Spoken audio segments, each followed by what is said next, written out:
스티븐 베르바인이 결국 토트넘을 떠날 예정이다.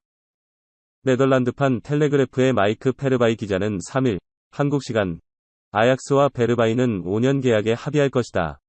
아약스는 제안서를 제출했다라고 보도했다.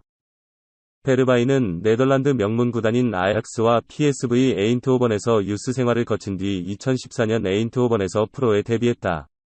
시즌을 거듭할수록 폭발적인 활약을 선보이며 주전 자리를 꿰찼고 2020년 1월 토트넘으로 이적했다. 베르바인은 이적 후 손흥민이 롤모델이라 밝히기도 했다. 또한 특유의 손가락 세리머니로도 큰 화제를 모았다. 데뷔 무대도 화려했다. 이적 후 첫 경기가 맨체스터 시티와의 잉글리시 프리미어리그 EPL 경기였다. 베르바인은 선발 명단에 이름을 올렸고 팀의 선제골을 넣었다. 이날 손흥민도 한 골을 넣으며 2에서 0으로 승리했다. 하지만 점차 내리막을 걸었다. 손흥민과 루카스 모우라에게 주전 경쟁에서 밀리며 입지가 줄었고 교체 출전으로 경기에 나설 때도 큰 영향력을 보이지 못했다. 그래도 교체로 투입돼 번뜩임을 보여줬다. 베르바인은 지난 1월 열린 잉글리시 프리미어리그 EPL 20라운드 수년 경기에서 레스터시티를 상대로 팀이 1에서 2로 지고 있는 상황에 교체 투입돼 추가 시간에만 2골을 터뜨리며 팀의 역전승을 도왔고 영웅으로 떠올랐다. 하지만 이후에도 주전 자리를 꿰차지 못했다. 손흥민이 매 경기 만점에 가까운 활약을 펼쳤고 지난 겨울 이적 시장을 통해 데려온 데얀 쿨루셉스키가 맹활약을 펼치자 출전 시간이 줄어들었다. 쿨루셉스키 이적 이후 베르바인의 리그 선발 출전 횟수는 단 한 차례에 불과했다. 교체 투입은 15회였고 벤치에 앉았지만 투입되지 못한 경기는 3회였다. 결국 입지가 줄어든 베르바인은 자국 리그로 복귀할 예정이다. 2022 국제축구연맹 FIFA 카타르 월드컵이 얼마 남지 않으면서 뛸 수 있는 팀을 모색한 것이 이유다. 해당 보도에 대해 토트넘 내부 인사 존 웬햄은 풋볼 인사이더와의 인터뷰에서 나는 항상 그가 아약스로 갈 것이라고 말해왔다. 에릭 텐 하흐 감독이 있다는 이유만으로 그가 맨체스터 유나이티드로 갈 것이라는 말도 안 되는 소문이 있었다. 그는 네덜란드 대표팀에서 뛰고 있으며 시장성도 있다.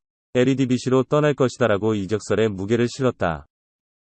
사디오 마네, 리버풀, 와 세르주 그나브리, 바이에른 뮌헨, 위스왑딜, 가능할까? 영국 매체 익스프레스는 2일, 현지 시간, 그나브리는 뮌헨이 마네를 영입하기 위해 활용할 수 있는 선수 중 한 명이다라고 전했다. 마네는 지난 2016년 사우스햄프턴을 떠나 리버풀 유니폼을 입은 이후부터 줄곧 주전으로 활약 중이다. 위르겐 클롭 감독이 지휘봉을 잡은 이후엔 모하메드 살라, 호베르투 피르미누와 함께 마누라 라인을 구성하며 리버풀의 공격을 이끌었다. 올 시즌 마네는 최고의 활약을 펼쳤다. 리그컵, FA컵 정상에 올랐고 유럽 축구연맹, 우에파, 챔피언스리그, 잉글리시 프리미어리그, EPL 준우승을 차지했다. 그런데 마네와 리버풀의 결별 가능성이 커졌다. 마네가 기존의 4배에 달하는 주급을 요구했고 리버풀이 이를 거절하면서 팽팽한 줄다리기가 계속되고 있다. 마네의 계약은 내년 여름 만료된다. 현 상황에서는 리버풀을 떠날 가능성이 매우 크다. 주급 체계를 무너뜨리길 원치 않는 리버풀은 어쩔 수 없이 마네를 매각해야 한다. 일단 대체자를 찾고 있지만 마땅한 자원이 없다. 손흥민, 토트넘 호스퍼도 언급됐지만 토트넘이 챔피언스리그 진출을 확정하면서 가능성이 사라졌다. 마네의 유력한 차기 행선지는 로베르토 레반도프스키 대체자를 찾고 있는 뮌헨이다. 이미 개인 합의를 맺었고 뮌헨이 조만간 리버풀과 공식 협상에 나설 것이라는 보도가 나왔다. 익스프레스의 보도에 따르면 리버풀은 4천만 파운드, 약 623억 원의 이적료를 원한다. 하지만 생각보다 높은 가격의 뮌헨이 제안에 응할지는 미지수다. 이에 매체는 그나브리와의 스왑딜을 제안했다. 매체는 리버풀이 올여름 마네를 매각하지 못하면 자유계약, FA로 내보내야 한다. 현 상황에서 마네를 뮌헨으로 이적시키는 것이 가장 이득이다. 이적료 문제가 발생한다면 뮌헨은 그나브리를 스왑딜에 활용할 수 있다라고 언급했다. 사실 리버풀은 과거 그나브리에 대해 관심을 갖고 있었다.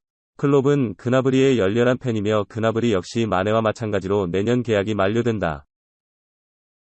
잉글랜드 프리미어리그 첼시를 떠나기로 결정한 로메루 루카쿠가 토트넘 호스퍼 합류를 거절한 것으로 알려졌다. 3일 한국 시간 이탈리아 매체 칼치오 메르카토는 루카쿠가 이번 여름 토트넘으로 합류할 기회를 거절했다고 전했다. 그러면서 루카쿠는 인테르 밀란에 합류하기로 결정했다고 덧붙였다. 스카이 스포츠 등 영국 언론들에 따르면 루카쿠는 이번 시즌을 끝으로 첼시를 떠나기로 결정했다.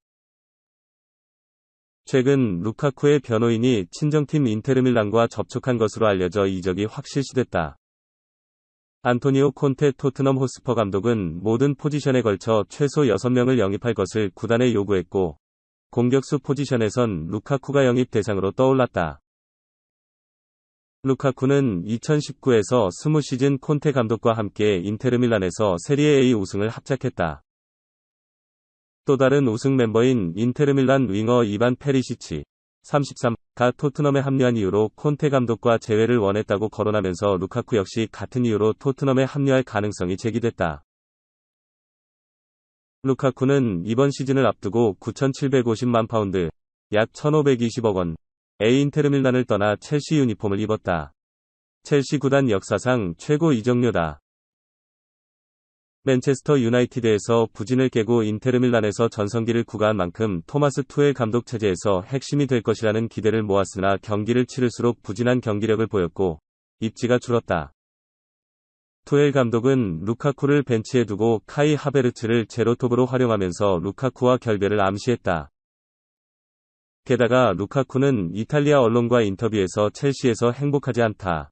인테르 밀란 시절과 비교된다는 폭탄 발언으로 투엘 감독 및 첼시 팬들에게 반감을 샀다. 루카쿠는 인테르 밀란으로 복귀를 위해 연봉 삭감까지 감수하려는 것으로 알려졌다. 토트넘 호스퍼가 이적 시장에 내놓은 탕귀 음돔벨레 25를 영입하겠다는 구단이 등장해 화제다. 프랑스 매체 텔레푼 율리안 메리나드 기자는 구체적으로 밝힐 수 없은 한 스페인 구단이 음돔벨레 영입을 위해 토트넘과 협상을 시작했다고 3일 한국 시간 전했다. 토트넘은 전력외에 있던 음돔벨레를 지난 1월 겨울 이적 시장에서 프랑스 올랭피크 리옹으로 임대 보냈다. 리옹은 음돔벨레의 친정팀이다. 토트넘이 완전 이적 조항을 포함한 것을 미루었을 때 음돔벨레가 리옹에 정착한 뒤 완전 이적으로 이어지기를 기대한 임대 계약이었다. 음돔벨레는 리옹 소속으로 리그앙 11경기에 출전해 이 도움을 기록했으나 리옹은 음돔벨레를 토트넘으로 돌려보내기로 결정한 것으로 알려졌다.